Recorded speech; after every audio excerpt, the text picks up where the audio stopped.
So was this one of those days where the effort was certainly there, but just couldn't convert down the stretch and you guys needed a big basket?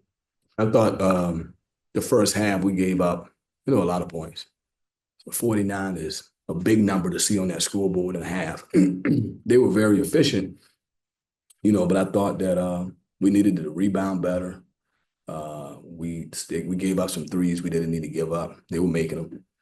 I think they were 6 for 8 in the first half. So did a lot better job in the second half of guarding the three. They only made 2, and we rebounded better, and we won the second half. I thought we played great, great effort. We played together, took care of the basketball, but I think that first half, we just needed to be better defensively. We let them get a cushion, and it was hard to recover from that. But I give the young guys credit. They fought, they came back. We took the lead, I believe, in the middle of the second half. Mike. Your coach just, what does it mean to hang tough with the 11th ranked team in the country with both Venning and McFarland out? Well, I wish we won the game, wish we won the game, and we had some battles with them. And, obviously, you had 2 guys out, so I knew the bench would be shrinked. But, when that happens, it's a so what now what situation. Nobody really cares. The mountain don't move. We still got climate, right? So I just told the guy, so what now? What's next? What we going to do? Let's keep working on our plan and go try to execute it at the highest level and play with good effort. And thought we did that. You guys have shown all season that your ability to hang with the top teams in the country, Duke, tonight Clemson. Do you feel this experience going into next year, you guys will be able to get over the top next year with these games? Yeah, I think that the answer to that is yes. I think you learn from your experiences. And learning is a gift, even if pain is the teacher, right?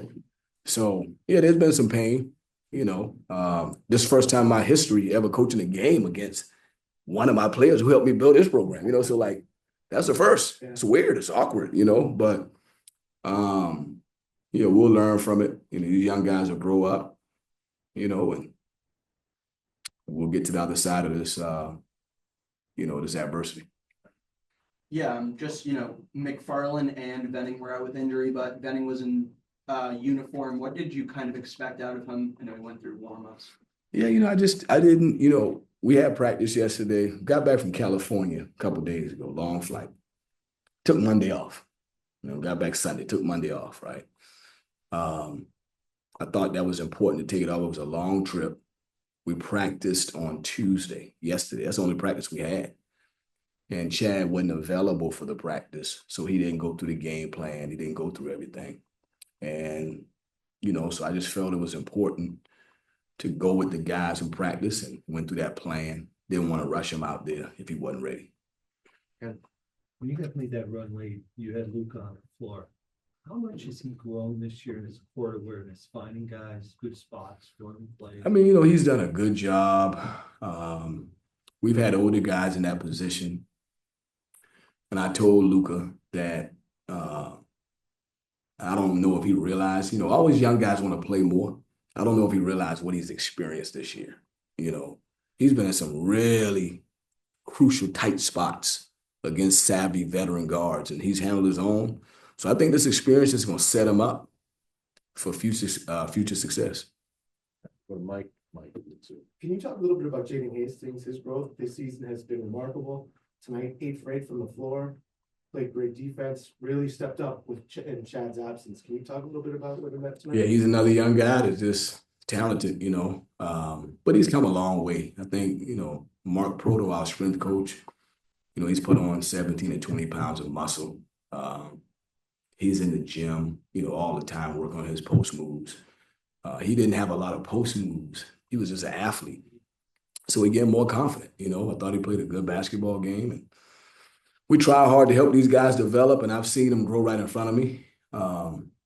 It was hard for Jaden tonight because, 35 minutes, and he didn't have Big Chad tonight to help him. So that's a challenge, specifically when you're going against 250 seniors. That's hard, but he held his own. He did a good job. And again, I think it's setting him up for future success as well as a young guy.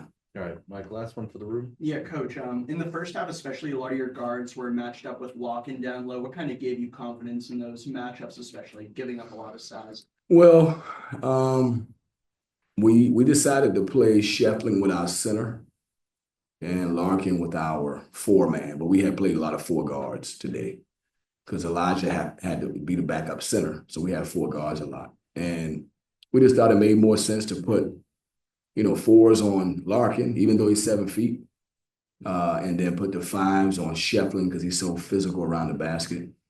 Thought our guys did a good job fighting him. He didn't hurt us a ton. He had some rebounds. Late in the game, the rebounding hurt us.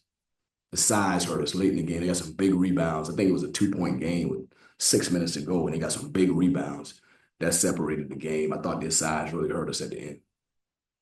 All right, we'll start taking questions from Zoom.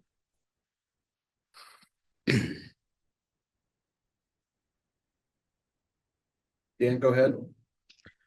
Yeah, coach, I know earlier in the season you'd played the four guards as kind of something that you were forced to do, but when you start missing guys in the late stages of a season or guys are out, like how do you kind of look at your roster and do you try to experiment a little bit knowing that you're in your last couple of games here with some different formations or different sets or different personnel groupings? Well, I mean, once we found out that Roger and Chad wasn't, playing and didn't practice yesterday. Well, Roger did practice, but he tweaked something then. But once we found that out, it's like, what do you do? It's life, right? You got some bad news. Can't go hide in the closet. You got to just use what you got and figure out how to make it work. And that was our approach. Don't flinch. We got 7 or 8 guys we can use. Let's go come up with a great game plan and business as usual. And I thought our players did a good job of responding to the news that we were down a couple guys and thought they competed. They gave great effort. They played hard. They fought. That's all we wanted them to do. We knew we would have a chance to win it if we could, keep it close. But they pulled away right there, Dan. And then just kind of as a follow-up to that, I know Jaden and Elijah together in the front court both do different things. But in this particular game, kind of how did they play off one another to generate what they were able to generate both offensively and defensively? Yeah, both talented young guys. I thought Elijah, he lost his rhythm. He missed 7 games, right? So you miss 6 or 7 games and then you come back. It takes a while to find your rhythm. But he played more like he's capable tonight. He's really good around the basket. He's a good free throw shooter. He can make threes. I think he's shooting 37% from 3, so he's a good inside-outside threat. But I think he's starting to find his rhythm. He missed a lot of games and he's starting to get back going now. And it's good to see both of them play well. And again, I'm excited about them. I think they both got a lot more room to grow. We try to help them develop and see if they can continue to be good players at this level.